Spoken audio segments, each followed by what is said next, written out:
السلام علیکم ورحمۃ اللہ وبرکاتہ۔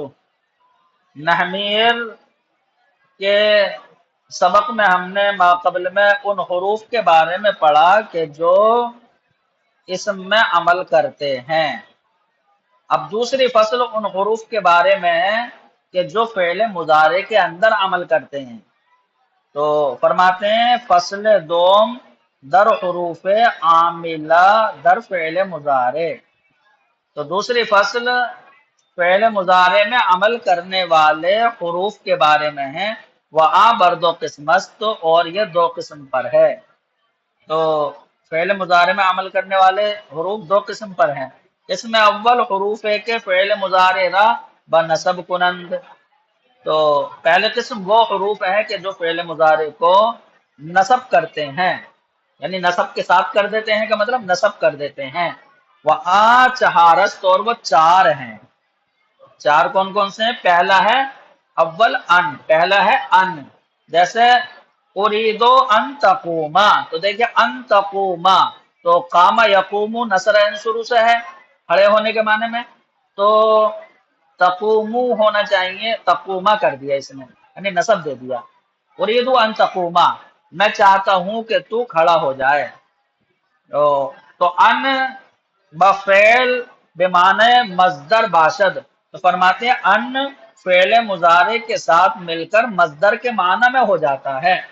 تو گویا کہ ان تقوما یہ مصدر بن جائے گا، قیام بن جائے گا۔ تو میں چاہتا ہوں کہ تو کھڑا ہو جائے، اس کا مطلب ہوگا یعنی اریدو قیامہ کا، میں تیرے کھڑے ہونے کو چاہتا ہوں۔ سمجھ میں آیا؟ تو اریدو قیامہ کا، میں تیرے کھڑے ہونے کو چاہتا ہوں۔ تو فرماتے ہیں کہ وبدی سبب پورا مصدریہ گویند، اور اسی وجہ سے وبدی سبب، اسی وجہ سے، کس وجہ سے کہ یہ مصدر کے معنی میں ہو جاتا ہے، تو اسی وجہ سے پورا مصدریہ گویند، اس ان کو جو ہے مصدریہ کہتے ہیں، ان مصدریہ کہتے ہیں اسے۔ دوم لن، تو پہلا تو ان ہو گیا، اور دوسرا ہے لن، جیسے لن یخرج زیدن، تو دیکھیے خرجہ یخرجو نصر شروع سے ہے، یخرجو ہونا چاہیے، لیکن لن آ گیا تو اس نے نصب دے دیا، لن یخرج زیدن، ہرگز نہیں نکلے گا زید۔ تو دیکھیے ہرگز کا معنی لگ رہا ہے مطلب تاکید، نفی میں جو ہے زور پیدا ہو رہا ہے، اسے بولتے ہیں نفی تاکید۔ تو لن یخرج زیدن، ہرگز نہیں نکلے گا زید، تو لن برائے تاکید نفی است، تو لن یہ نفی کی تاکید کے لیے ہے، تو نفی کی تاکید ہو رہی ہے، ہرگز نہیں نکلے گا زید۔ بس توم، اور تیسرا ہے کئی، جیسے اسلم تو کئی ادخل الجنتا، تو میں مسلمان ہوا کئی ادخلا، کئی دیکھیے کئی آیا تو دخلا یدخلو، تو متکلم کا صیغہ آئے گا ادخلو، ادخلو، لیکن کئی نے آخر میں نصب کر دیا تو کئی ادخلا، میں مسلمان ہوا کئی ادخل الجنتا، تاکہ جنت میں داخل ہو جاؤں، الجنت مفعول بھی ہے۔ چہارم چوتھا حرف ہے اذن، جیسے اذن اکرمہ کا، تو دیکھیے یہاں پر اذن اکرمہ کا، تو یہ کسی کے جواب میں استعمال ہوتا ہے۔ تو جیسے کہ حاشیہ نمبر 1 میں کہہ رہے ہیں کہ مثال کے طور پر کوئی کہے انا آتی کا غدن، میں کل تیرے پاس آؤں گا، تو جواب میں کہا جاتا ہے اذن اکرمکا، کیونکہ اذن کے ذریعے نصب آ جائے گا، اذن اکرمکا، تب تو میں تیری تعظیم کروں گا۔ تو اکرما یہ باب افعال سے ہے، اکرما یکرمو، اور متکلم آئے گا اکرمو، لیکن اذن کے ذریعے نصب آ گیا تو اکرما، تو تب تو میں تیری تعظیم کروں گا۔ در جواب کسے کے گوید، یا اس شخص کے جواب میں بولا جائے گا جو کہے انا آتی کا غدن، تو اتا یا آتی ضرب یضرب سے ہے، آتی یہ متکلم کا صیغہ ہے، تو میں تیرے پاس آؤں گا کل۔ تو یہ کتنے ہو گئے؟ چاروں حروف ہو گئے۔ اب فرماتے ہیں بدا کے ان بعد از شش حروف مقدر باشد و فعل مضارع را بنصب کند۔ اب جان لو کہ جو ان ہے ان چار نصب دینے والے حروف میں جو پہلا ہے ان، وہ 6 جگہ پر مقدر ہوتا ہے۔ مقدر کا مطلب یعنی پوشیدہ ہوتا ہے، وہاں مان لیا جاتا ہے، اور جب مان لیا جائے گا تو وہ نصب کرے گا، یعنی فعل مضارع کو منصوب کرے گا۔ تو فرماتے ہیں بدا کے جان لو کہ ان بعد از شش حروف مقدر باشد، کہ ان 6 حروف کے بعد مقدر ہوتا ہے، تو 6 حروف کے بعد اسے مان لیا جاتا ہے، مقدر ہوتا ہے، اور فعل مضارع کو نصب کرتا ہے۔ حتی، تو حتی کے بعد ان مقدر ہوگا۔ مررت حتی ادخل الجنت، میں گزرا تاکہ میں شہر میں داخل ہو جاؤں۔ تو حتی کے بعد دیکھیے ان ہے، تبھی تو ادخلا نصب کے ساتھ آیا ہے، تو ان ادخل البلد۔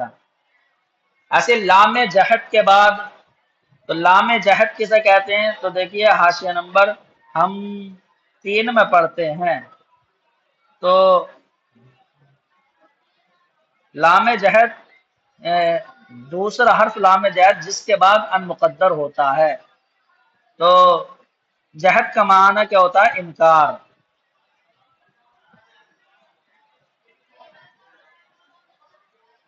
تو اسے لام جہد بولتے ہیں۔ جیسے ما کان اللہ لیعذبہم، تو یہاں پر یہ لام جہد ہے، اس کے بعد ان مقدر ہے۔ جیسا ما کان اللہ ہو، اللہ کی یہ شان نہیں ہے کہ وہ لوگوں کو عذاب دے، لیعذبہم، تو عذب یعذب باب تفعیل سے ہے، تو یعذبہ کر دیا اس نے، لام کے بعد ان مقدر ہے۔ تو ما کان اللہ لیعذبہم وانت فیہم، تو اللہ کی یہ شان نہیں ہے کہ وہ لوگوں کو عذاب دے، حالانکہ اے نبی ابھی تم ان میں جلوہ فرما ہو، ابھی آپ اپنے قبر انور میں زندہ ہو، موجود ہو، تو اللہ کیسے عذاب دے سکتا ہے لوگوں کو؟ تو دیکھیے حضور اپنے قبر انور میں ہیں، تو اس وجہ سے ہم عذاب الہی سے بچے ہوئے ہیں۔ ما کان اللہ لیعذبہم وانت فیہم، کتنے بہترین دلیل ہے ہم سنیوں کے لیے یہ قرآن سے، کہ ہم عذاب الہی سے کیوں بچے ہوئے ہیں؟ کیونکہ حضور ہم میں موجود ہیں۔ تو واو بمعنی الہ، تو واو کہ جو الہ ان کے معنی میں ہوتا ہے یا الا ان کے معنی میں ہوتا ہے، تو الہ ان یا الا ان، تو اس کے معنی میں جو واو ہوتا ہے اس میں بھی جو ہے ان مقدر ہوتا ہے۔ جیسے لَأَلْزَمَنَّكَ، او تو لَأَلْزَمَنَّكَ او تُعْطِيَنِي حَقِّي، تو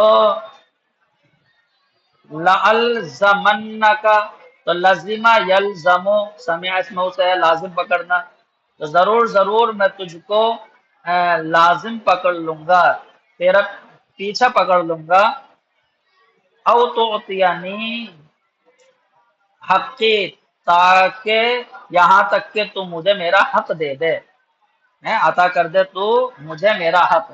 تو یہاں پر آپ دیکھیں کہ الا ان یا الا ان کے معنی میں ہے، او یہ او ہے، تو او الا ان یا الا ان کے معنی میں ہے، تو او کے بعد بھی ان مقدر ہے، تب یہ منصوب ہوا ہے۔ تو وہی فرماتے ہیں وہ او الا ان یا الا ان کے معنی میں ہو او، تو وہاں پر بھی ان مقدر ہوگا۔